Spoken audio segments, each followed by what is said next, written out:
What's going on, everybody? This is dkdynamite, and today we're going to be talking about a new update to end the week off in Modern Warfare 2, something you've been waiting to see, plus some other spicy reports. Definitely stay tuned. But before we jump into that, be sure to hit that subscribe button down below, drop a like, and let me know down below in the comment section which new or returning feature do you want to see in Season 3 of Modern Warfare 2's life cycle. I also want to say thank you for all the support on the recent episode of our Bombshell podcast. We had the guest known as Sorta in our recent episode, a fantastic, entertaining content creator who does cover COD from time to time. It was a great discussion. Hopefully you guys check that out. The link is down below in this video's description and can also be listened to on any major audio platform of your choice, iTunes, Spotify, and many others. But first and certainly foremost, something did get teased, which could either be a mistake or could be a hint as to what's to come in an upcoming season, and that is sprays, a system that hasn't been in too many Call of Duties, but did make an appearance in Black Ops 4, in Modern Warfare 19, and we of course had them in Cold War and Vanguard as well, but sprays are nowhere to be found here in Modern Warfare 2. It's unclear as to why or if they are coming, but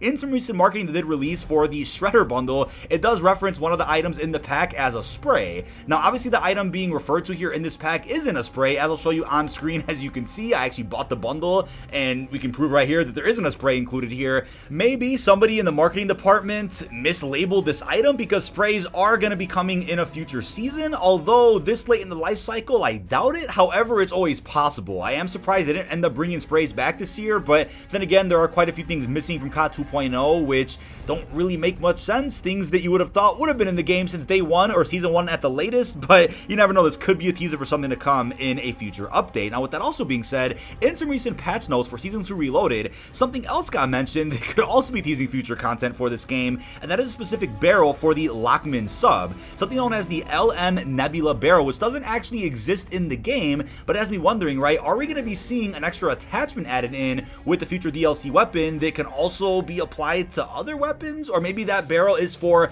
a different weapon entirely and won't ever be on the Lockman sub, aka the MP5. It's unclear what this is referring to, but all I'll say is that it's really interesting to see these marketing mistakes and even patch note errors that kind of have you scratching your head a little bit, right? Like, how could that have possibly been misquoted? How could that have been, written the wrong way in one of the recent blog posts? Just how does that happen, right? That's the big question. But with that being said, I do wonder if we're going to see different types of DLC in Modern Warfare 2's life cycle, such as, for example, a new lethal equipment. The Shuriken was supposed to come out in Season 2 and still hasn't, right? You can find it as ground loot, but you still can't equip it as your regular lethal in multiplayer or DMZ. But it was said that that lethal equipment has been pushed back to a later season, so not sure what's happening there, but I'm totally open to the idea of seeing new attachments, perks, equipment, field upgrades being added in to spice up the gameplay beyond just maps and modes or big battle passes or expansions to Warzone. Let's see some other little things also get added into the game, which can change up gameplay pretty drastically in ways that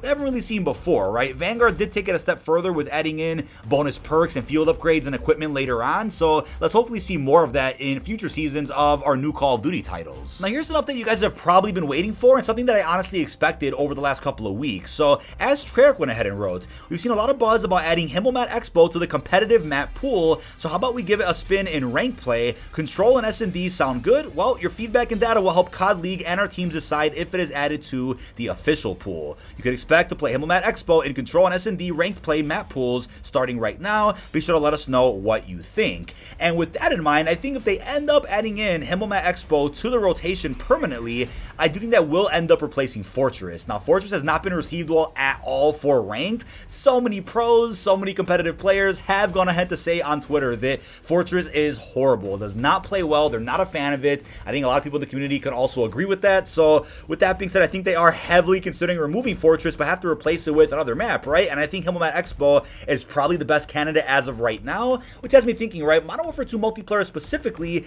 is a fairly strong experience from a base level. I think they have the mechanics and formula almost down to a T, maybe minus the perk package system though, since that could use an overhaul, since that really hasn't resonated well at all with most of the multiplayer community, and some other issues that I'll put on screen that were emphasized pretty heavily by the Ghost of Hope, and those could be things that Sledgehammer incorporates into their new Call of Duty coming out this fall. But when it comes to the map selection, I was saying this the other day as well, not just for ranked play, but even the party game modes, right? When have you ever seen party game modes not really done correctly in a COD? And it's not really the case with Modern Warfare 2, I think All or Nothing, Gun Game, One in the Chamber play pretty well on most maps, but Infected in particular even doesn't really play well in this game. I think it's because of the map selection that we have and the design of the maps that we have just don't really suit Infected that well. That's just my opinion, of course, but then you look at the competitive aspect and you have pros really being vocal about one map in particular. I can't really remember too many instances where pros were just really against one specific map, right? And I think if that ever happened in the past,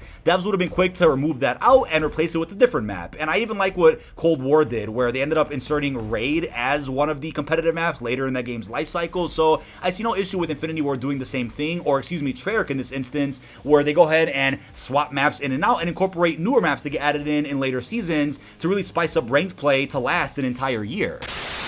Now, tonight's video is sponsored by Bloodline, Heroes of Lethus Latham. Now, in this game, you have new bloodlines with every fortnight. You can collect fantasy characters with sleek designs and unique abilities for each gender. Champions can be obtained not only by summoning, but also by breeding with companions and by capturing prisoners. There's over 1,000 hybrids with some of the most unique gacha gameplay we've ever seen. You can customize your champions by marrying any two bloodlines to create over 1,000 fantasy hybrids and endless possibilities for your lineups and matchmaking strategies. The hybrids inherit not only the talents and traits of their parents, but also their unique appearances, passed on from each family tree and fused into one. There are some visually stunning 3D graphics, as you can see on screen, and you can deploy your team of hybrids to a vast and realistic fantasy world. There's also a rewarding late-game PvP experience, where all players can obtain uniquely designed hybrid champions, in which you could see Bloodcraft Legends by earning points in seasonal guild wars. There's also some other features, such as being able to raise heirs with companions and the waifus. You can switch genders of companions freely, you can build your own kingdom and economy with strategic gameplay,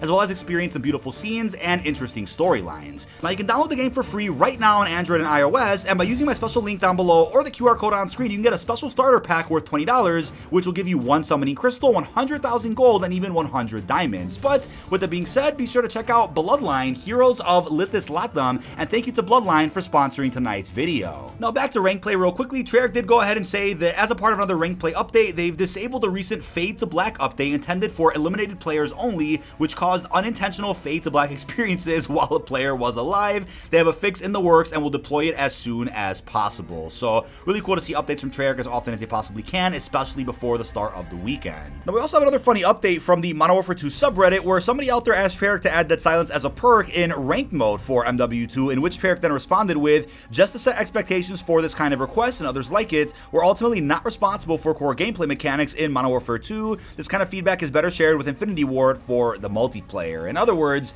if it was up to Treyarch, they probably would make Dead Silence a perk, as we've seen in just about every other Call of Duty to date, except for Modern Warfare 19 and of course Modern Warfare 2 now. I would expect Dead Silence to be a perk, and I'd expect the classic minimap in Sledgehammer's new COD coming out this fall, and then the new Black Ops game coming in 2024, but as you guys are probably well aware, Infinity Ward tends to change things up a bit, especially in areas that aren't really necessary, and that's just the way things have been with Infinity Ward over the last couple of years. But let me know how you're feeling about this down below in the comments. Now, some other patch notes also released, which got posted on Friday, March 24th, as they went ahead and said, in terms of stability, the update contained fixes for a number of known crashes, and as far as ranked goes, players that don't immediately transition to spectating after being eliminated will now notice their point of view fade to black until they begin spectating. Again, that's going to be something that gets fixed in a future hotfix, but as of right now, it got removed completely since the update just didn't work as intended. But when it comes to bug fixes, they fixed an issue preventing some camo mission completion splashes from triggering upon mission completion. That's been an issue for quite some time. Thank God that finally got fixed, just for the sake of transparency with what you're actually unlocking in the game's multiplayer. They fixed an issue causing unintended idle operator audio to play in the pregame lobby. Also an issue sometimes preventing the kill cam from triggering. An issue that incorrectly displayed a player's COD points balance on sub tabs, which is a little weird. Also an issue causing some weapon icons to display incorrectly in DMZ. An issue that displayed unavailable operators in the operator challenges menu. I'm not sure if that means upcoming operators that haven't released yet. Let me know if you guys have seen that. Also an issue where previewing a weapon in the showcase could cause a black screen, as well as an exploit allowing players to leave the map on Ashika Island. Not sure why you'd want to do that, but I'm assuming some folks out there found a way to get out of the map and then get back in without taking much damage to just cheat their way to victory. Who knows how that worked. Also an issue causing some players to get stuck in the menu due to incorrect notifications. There was also an issue impacting challenge progress for mortar strikes. There was also some instances of menus closing unexpectedly Additionally, they also fixed an exploit in the Adamgrad Raid Episode 2 mission that allowed players to bypass part of the mission. Not sure what part people were actually bypassing, but that's a bit weird.